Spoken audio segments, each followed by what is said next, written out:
I think, pardon? No, all of you were sent a copy of my paper, I think, before the conference, and maybe some of you also read it. You're welcome to ask questions after my talk about that, but I won't be reading that paper or even exactly outlining it. I had two different ideas about what to do, well, three. The first one I already rejected, was to read that paper, which is too long. The second was to sort of try to identify a spectrum of positions that various people would take. And I will try to do that rather quickly, and then I will proceed to my sort of general spin on ethical theory. It seems to me that there's no way to reach a satisfactory conclusion about pacifism without really discussing the foundations of morality, and that's what I want to do mostly in this presentation. Okay, so starting now, by the way, there's a little chip here with these papers on it. Anybody who wants a copy, if you have a computer with you, you could get it right away, or I could email it to you, or whatever. I have a computer here, I could email it, etc. So anybody who would like a copy of this can get one, but I don't have paper copies to distribute. So the first part of the presentation just details some positions, and it's really just, I'm going to mainly just list them here without much further comment, partly because of lack of time. So now, point number one here is very often used in a statement of what pacifism is, but I think it's clearly not sufficient to identify a very distinctive doctrine. The second one certainly is. Most of us, including myself, when I wrote that paper back, published in 1965, I had in fact been talking with students, self-styled radical students at the university I was teaching at that time, who were indeed pacifists in this, I think, very strict sense of the word. Number two, that we should refrain from using violence under any and all circumstances. This means whether you're under attack or not, or anybody else is, you are to refrain from responding with any level of violence. And I've always taken that to be definitory of, generally speaking, pacifism, but there is a distinction we'll make in a minute here. And then point number three, that we should accept this second thing, this strict pacifism, because of the first thing, that is the general idea that violence is bad or wrong, and so we should oppose it, is taken to imply number two. And it's very important that number two does not obviously follow from number one. So thus, for example, next we get into the subject of my 1965 paper. Suppose that using violence at a certain time would prevent more violence at the next, foreseeably next time. So using violence at T1 prevents more violence at T2. Now, should we use violence for that purpose or not? So view A, 4A, is we should still refrain from using it, and I take it that to be the pacifist view.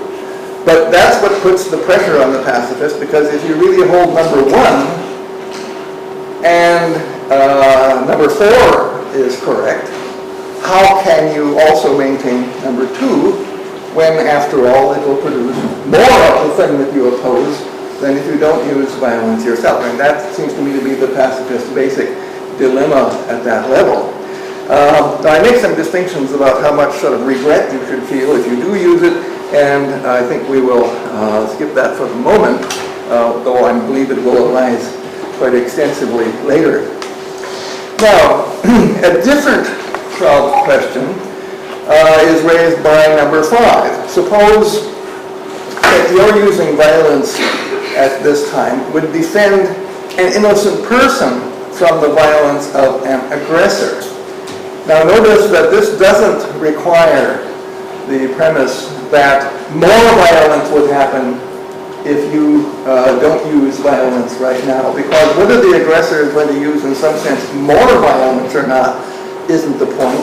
The point is that he's an aggressor, and the person against whom he's purporting to use the violence is innocent, and the question is, do you defend the innocent, whether or not it has some effect of reducing the overall level of violence in the world? When I wrote that paper in 1965, I was still under the baleful influence of utilitarianism, but well, we'll see more about that in a bit.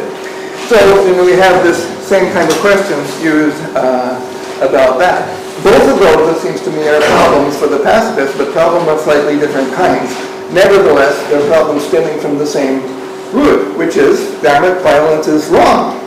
And so if it is, why shouldn't we oppose it not just verbally, but also with our actions when this is necessary? Now, here's much more about regret, which I will skip for the time being. Now, there is, of course, the big question of exactly what constitutes violence. And the most general issue here is whether violence is a descriptive concept or a normative one. When we talk about violence, do we necessarily mean something that already has a negative moral valence on it, or don't we? Now, my general view about this is that normatively loaded definitions of this are useless, and we must always go back to identify the thing that we're against in descriptive, fundamentally descriptive terms. Now, whether the infliction of bodily damage and death is by some people regarded as normative, I don't know, but it seems to me to be obviously descriptive. But when we get to, for example, seizure of possessions, and especially if we describe those possessions as property, then from possessions to property, we're going over the line from descriptive to normative. But here is my point.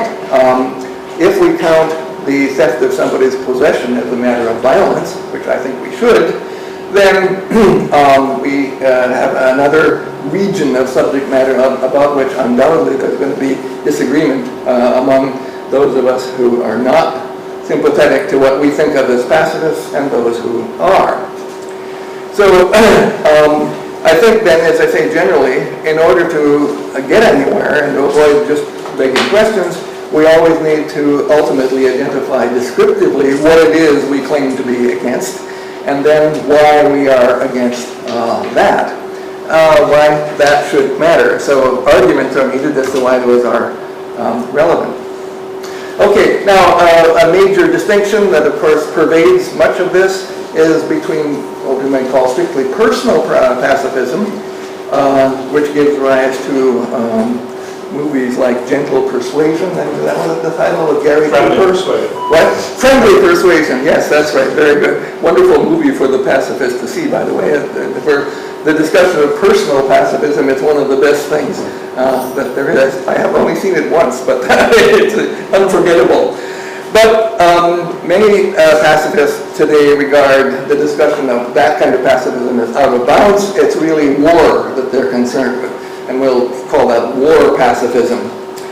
Now the question is, what exactly does the war pacifist think? And again, there's quite a range of possible views. Now, I've distinguished between war pacifism, parenthesis, personal, and war pacifism, parenthesis, political. At the personal level, it's the question of what the individual's attitude should be and actions should be in relation to the war institutions and undertakings of his political society. For example, you could refrain from joining armies, even if they throw you in jail if you don't join, or from fighting in them, or voting for political groups that would form them. My second major personal experience of pacifism occurred in the wake of the Vietnam War, when the University of Waterloo's philosophy department had an influx of very good graduate students from American universities escaping America because of their objections to that war. An interesting set of circumstances. But now again, no matter what the cause and circumstances, or does it make a difference which war you are avoiding? Now, if you think that we should refrain from joining military efforts, no matter what, why would you believe that? Well, One view would be, because you think there's always a peaceful option, or a non-violent or a non-war type option, which could work. And what we should do instead of joining the military effort is try to find that option and to promote it. You may, of course, may or may not have any luck doing so. Or do we agree that some things are bad enough to count as really no option? For example, suppose that slavery for all, roughly speaking, is the alternative. So do you refrain from joining the military effort even if the predictable consequence of an adverse outcome for this war is, general slavery or general poverty? That's another one. Now, I think many pacifists would probably draw a line between slavery and poverty and say slavery for all would justify joining a war effort, but poverty for all would not. One could add that war has a way of promoting poverty in other ways anyway, but nevertheless, that's another possibility to take, I think, seriously.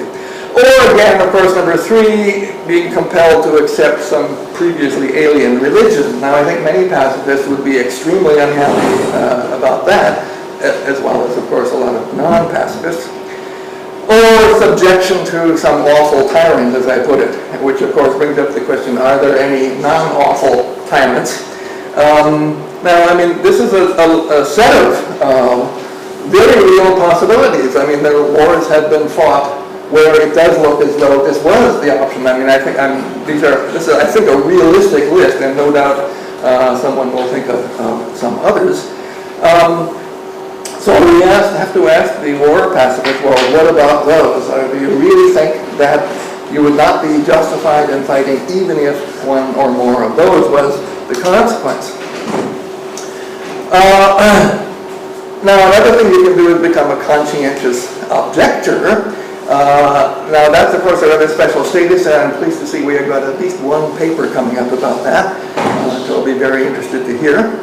But at what cost? Whatever personal cost, but how about cost to family? Or should you become a conscientious objector even at a very high cost to yourself, but not if it involves serious cost to, for example, your family again? Or what about moving to joining the non-fighting military, for example, as a medic? Many rather famous people did that in World War I, for example. Or finally, if we, moving toward the more usual sort of view about war, serve as fighting personnel, but only if the cause is just. And then the question is, does the pacifist deny that there are any just causes for war? Of course, we've reviewed some of the possibilities there. Moving to government, is the pacifist message that government should refrain from any military involvement, whatever the circumstances? Now, I think there's a kind of standard or normal reaction about the moves from personal to government, and that is, it's not really a move at all, except in the sense that the personnel are different. The issues are changed somewhat by moving to governments from personnel, but nevertheless, it seems to me the arguments at the personal level are all reproduced at the political level. States sometimes do view the eventualities against which they feel it necessary to take up armaments as precisely ones of enslavement or impoverishment or any of those other options. And what about that? So refraining from any military involvement in whatever the circumstances would be the analog of pacifism at the first personal level, and could be expected in some cases to have similar consequences. Or second, should we only assemble military forces capable of mounting defensive but not aggressive wars? Now, that is a step forward toward a more realistic view. And again, number two is a view that very few would identify as, strictly speaking, pacifism. Some of us would regard it as a matter of really common sense. Our mentor here, no doubt, is Immanuel Kant, whose perpetual peace formula was almost precisely this, that no state, at least no liberal state, should have a standing army capable of any kind of aggressive war activity. So that's no longer, number two, it just isn't pacifism in any usual sense. But then there are still issues. Number three, should they refrain from any military activity other than defense of their own country against attack? Well, what about if the neighboring country needs your help, as indeed they might very well? Military alliances have sometimes been because there was a perception that the other state could not defend itself satisfactorily, it needed help, and that the help was deserved. Does the pacifist want to deny that this help is ever justified or deserved? That would certainly be a very serious issue here. So number four, it would refrain from making any agreements with other countries implying an obligation to assist in war making. And again, there's the possibility, or you mean except when the assistance is again purely defensive. Here again is something that you don't have to be a pacifist to favor. All of us would say coalitions of states for aggressive purposes are certainly not to be regarded as acceptable. Finally, do we always add the clause, except when the cause is just? Now, the point about this is the qualification is hardly a qualification at all. It's practically pleonastic. If a cause is literally just, you're going to have a very hard time claiming that you nevertheless ought not to go along with it.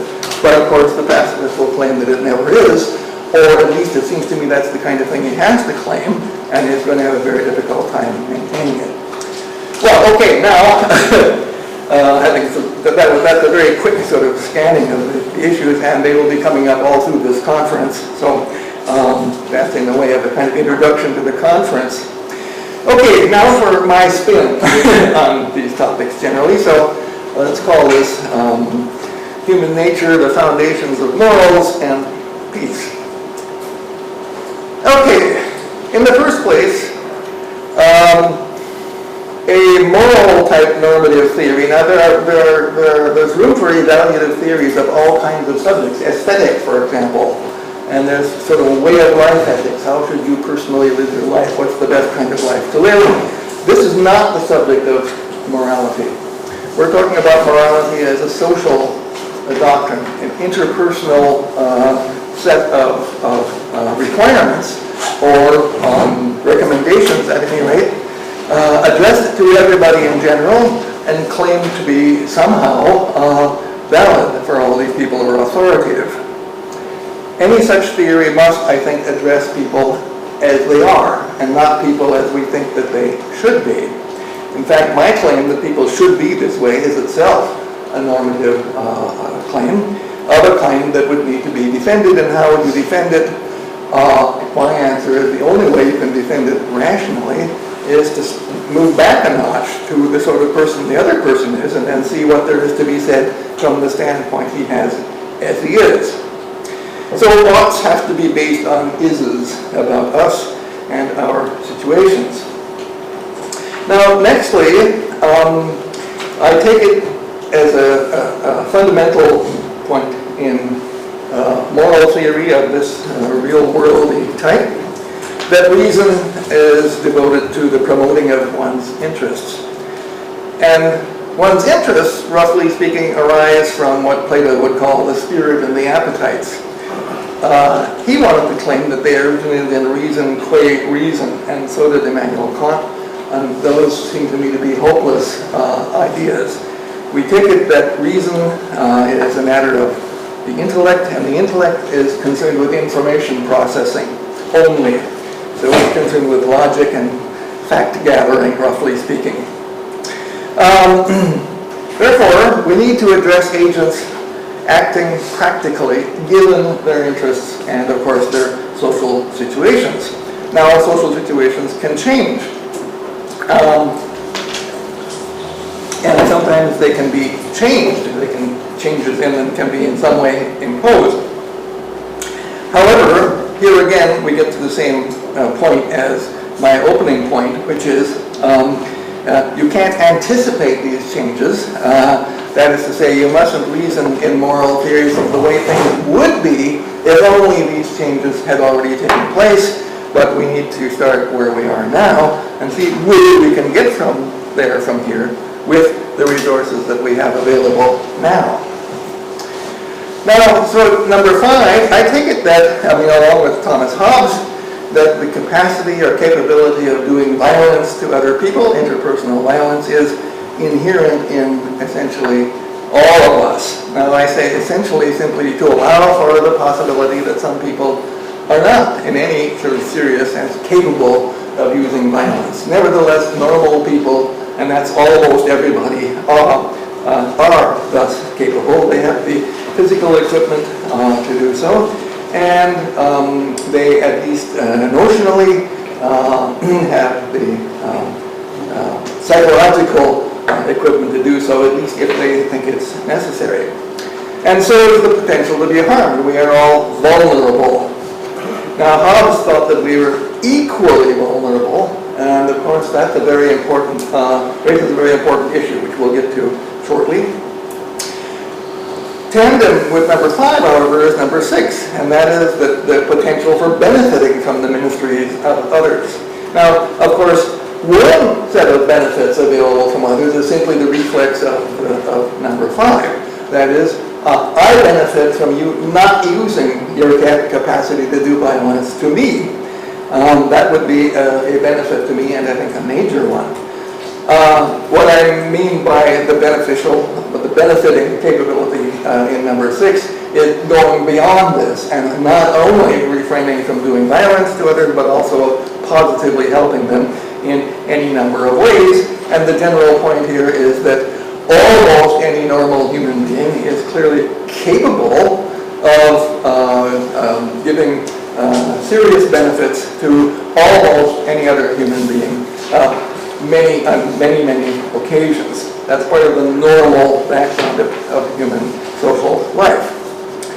So now I take it, number 7, that we can reasonably assume that the rational person is interested in maximizing benefits, that is, benefits to himself and whoever he counts as somebody he would like to see benefited, and minimizing harms to that same set of persons, minimally maximizing the benefit to harm ratio to himself.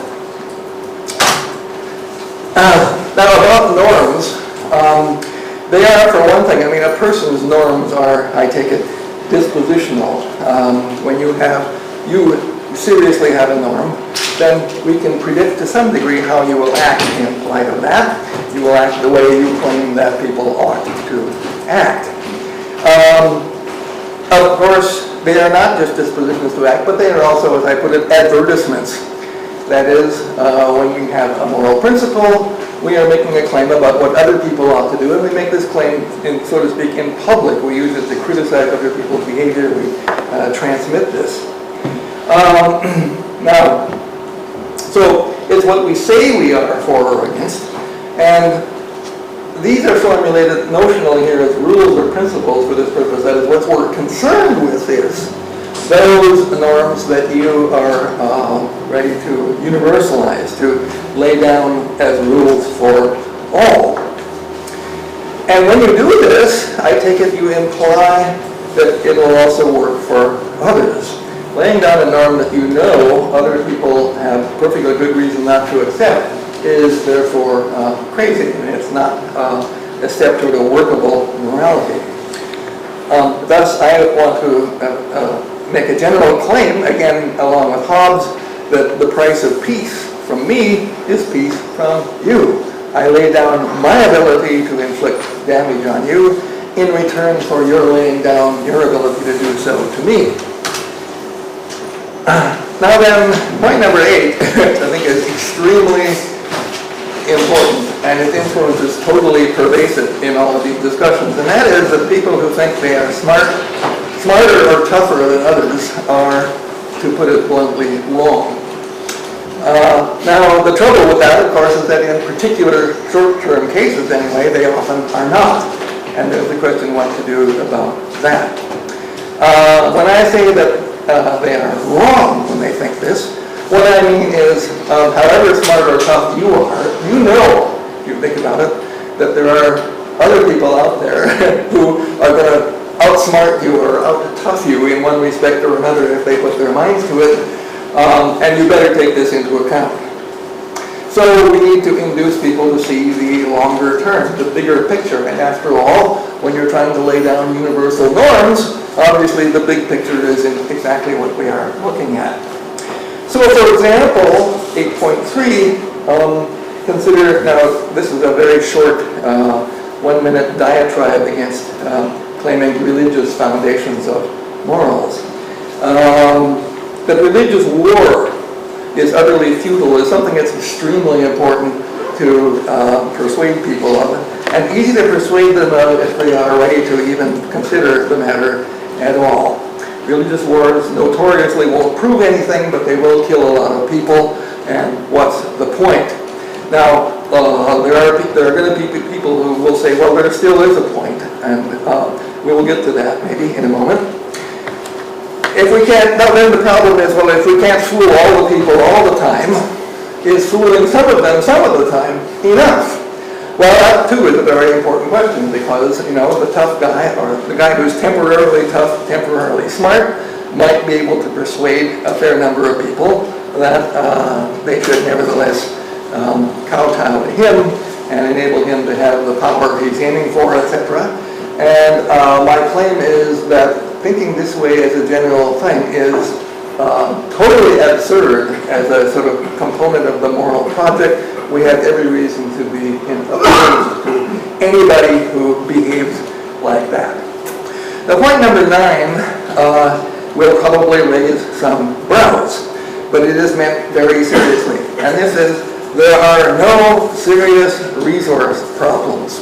By a serious resource problem, I mean an expected scarcity which is going to make life for all of us impossible. Somebody is going to have to go. As soon as you start thinking along those lines, you will see reasons for war or something equivalent to war, such as government. And you will start thinking that we are justified in imposing this, that, or the other on people. And my point is that's a mistake. It was not always a mistake. It is now.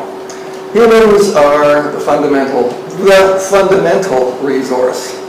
And they are only as scarce as we are. Everything else is a matter of technology, persistence, and ingenuity. I just this morning came across an article by Bjorn Lomborg in the current issue of Foreign Affairs Journal, a wonderful article summarizing the situation in a fine way that I've never seen done so compactly before. Anybody who has serious doubts about premise number 9, I urge you to have a look at that for starters. This is categorical. Somebody who starts a war because he says the following resource is scarce, and therefore you are my enemy if you want it, and I want it too, and therefore, bang, is wrong. He's got a premise which is false. Now, prima facie, those who propose to make their way by violence are inviting retaliation in kind, and they're inviting it big time. You start it, and I have a motivation to try to finish it. The point here, which I mean to be making in a fairly non-contentious way, is that violence is a losing proposition. They will always lose as compared to what they could have achieved by being peaceable. And at this point, I want to say, just broadly speaking, I want to agree with the pacifists who claim that there's always an option. Of course, that's an in-principle point, and what we're doing is addressing the person who wants to reserve to himself the right to use violence whenever he pleases on behalf of his interests, and we want to say that is a no-no, and we want to say that in a way that makes it stick. To this, I now add a note on what I have decided to call bourgeois values, which are most of our values, I suspect. Roughly, I mean by this, valued activities that don't entail negative outcomes for others. Now, of course, many of us engage, not us, so I'm too bourgeois for hockey, but I have friends who play hockey. Canadian ice hockey is probably just about the most violent, normally done sport. And my point is, nevertheless, it's done by agreement. I mean, the people who play against each other in this way, they know what they're getting into and they do it anyway, and I don't understand people like that very well, but all right. That's bourgeois enough to count for my purposes. And my point is, most of us have plenty of bourgeois values, and indeed I am supposing that our bourgeois values, as it were, are pervasive and outweigh any others. That won't always be true, unfortunately. And the people who aren't in this sense bourgeois are possibly very dangerous people. For example, religious fanaticism, or people who simply like to fight, the warrior ethic. I mean, we read about in Greek times when mothers would positively dance for joy when the son was brought home dead on his shield. This, it seems to me, is something we need to worry about. Now, I don't think you can prove that the warlike way of life is inherently a bad one, any more than you can prove that playing hockey is not a very good way to spend your time. But for our purposes, moral purposes, that doesn't matter. Basic values are indeed not a matter of proof, but we're not talking about basic values in that sense. It's the interpersonal spin-offs of values that matter to us. We want to know what's the output to what we should all be doing in relation to each other. And here I want to point out that despite the fact that you can't prove or disprove basic values, I can't actually persuade people that they're making a mistake when they don't spend their time listening to hiding trios, like I do, okay. But you can prove that being warlike is being troublesome, is inviting trouble from the rest of us, and a very modest amount of what's now called game theory will get us very far. And as we can see, what you're going to get yourself into if you come on in various ways. And then the question is, are you serious about that? If you are, then you're willing war. And if you're not, like almost all of us, then you see the disadvantage of this. So my conclusion there is that prima facie, and for almost all of us, almost all of the time, war is stupid. And it's not surprising that morality has an extremely strong inherent bias in favor of peace. Peace is a general strategy, and in the longer term, wins. Now I emphasize the expression peace as a strategy. Peace as a strategy means advocating it, practicing it, being consistent with it, attempting to secure it whenever it's in trouble. Morals being practical, in part, means that you put your money where your mouth is. That saying P and practicing not P is nonsense. I mean, it's dialectically nonsense. Somebody who says we all should be doing X, and it's discovered that he himself doesn't do it, has simply undermined his own case. Your message, as I put it, won't sell if you're like that. So advocating peace means being peaceable. All right, but peace isn't it in itself, seems to me, to be not obviously even sensible. Then it's not exactly clear what this would mean, since peace is the absence of war, the absence of violence. But what do you do while you're being nonviolent? Well, all sorts of things. But peace then, as a strategy in the sense of opening the way to pursue your other ends in themselves, does make sense, and that's exactly the point. Peace is a necessary condition for living the life you want, the sort of life that you want to live, almost no matter what your tastes are. So that's why all this large, huge bias in favor of peace nevertheless does not imply pacifism. So in some form, just war theory has to be the way to go. People must be allowed the right to defend themselves if necessary, and that seems to me to be a moral bottom line. And that's because to say anything else is in effect to give the game away to the bad guys. And that, I think, is unreasonable. And so the answer to my title question is pacifism reasonable is no. And there I quit.